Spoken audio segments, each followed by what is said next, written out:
Hello, my dear students. Hope you all are fine, safe, and healthy at your home and enjoying your online classes. Today, I, Surbhi Giroti, your science teacher, welcome you all in our school channel, Sims Official. As you all know that we are discussing about chapter 11, Light, Shadows, and Reflection. In that, we will continue the first topic of this chapter, that is transparent, opaque, and translucent objects. Recall our grouping objects as opaque, transparent, or translucent in chapter 4. ये हमने chapter 4 में study किया था grouping of objects. हमने objects को group किया था translucent, opaque और ट्रांसपेरेंट ऑब्जेक्ट्स में. इफ़ वी कैन, आप उनको रिकॉल करिए.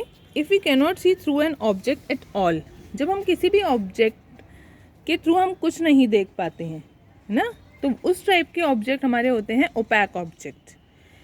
If you are able to see clearly through an object, it is allowing light to pass through it and it is transparent.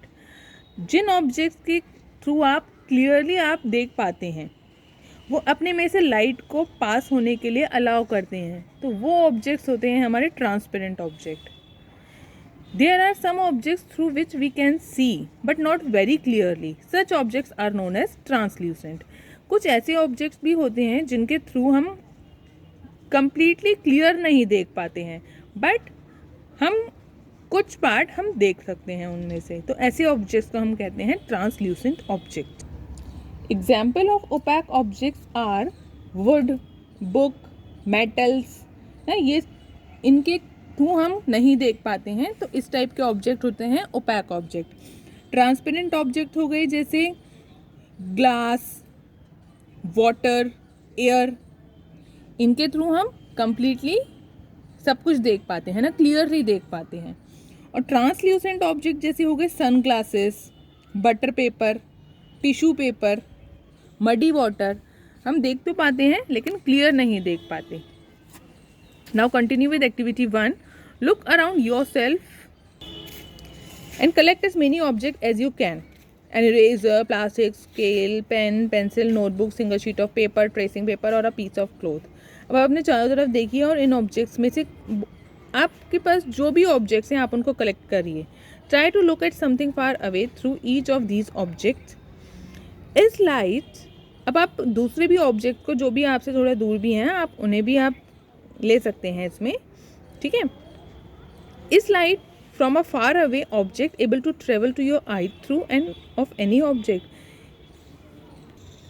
अब आप उन ऑब्जेक्ट्स के through इस तरह से देखना आप स्टार्ट करिए और ऑब्जर्व करिए कि इन ऑब्जेक्ट्स के थ्रू क्या लाइट पास थ्रू हो रही है, क्या आप इन ऑब्जेक्ट्स के थ्रू आप कुछ देख पा रहे हैं. Record your observation in table as shown in table 11.1. देखिए इन ऑब्जेक्ट्स को आपको इस तरह से ग्रुप करना है. पहले आपको ऑब्जेक्ट्स का कॉलम बनाना है, फिर आप पॉसिबल हैं इन ऑब्जेक्ट्स के थ्रू आप देखने में. अगर फुली हैं तो आपको फुली लिखना है, अगर पार्शली हैं तो आपको पार्शली लिखना है, अगर आप उसमें से नहीं देख पा रहे हैं उस ऑब्जेक्ट्स में से तो आपको नॉट एट ऑल लिखना है, ठीक है. अब आपको ये बताना है कि अगर आप कंप्लीटली उस ऑब्जेक्ट्स में से विजिबल देख पा रहे हैं कोई भी चीज़, तो वो ऑब्जेक्ट कैसा हो जाएगा, ट्रांसपेरेंट. उस ऑब्जेक्ट के सामने आप लिख देंगे ट्रांसपेरेंट, ठीक है. अगर आप उसमें से पार्शियली देख पा रहे हैं तो आप ऐसे ऑब्जेक्ट्स को क्या कहते हैं, ट्रांसल्यूसेंट ऑब्जेक्ट.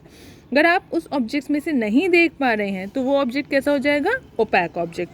तो वो वाला कॉलम, ये वाला थर्ड वाला कॉलम आपको इस तरह से फिल करना है.